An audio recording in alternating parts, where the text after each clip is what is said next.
пальто на гвозде, шарф в рукаве и перчатки в карманах шепчут: подожди до утра,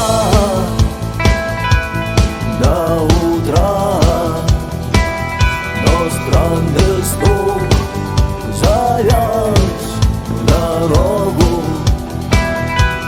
Может, сердце, может, стук в дверь. И когда я обернусь на пороге, я скажу одно лишь слово: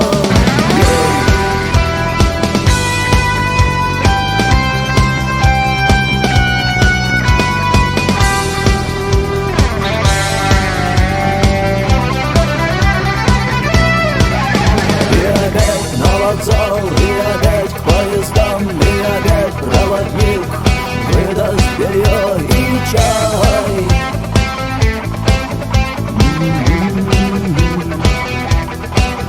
И опять не усну, и опять сквозь грохот колес не послышится слова.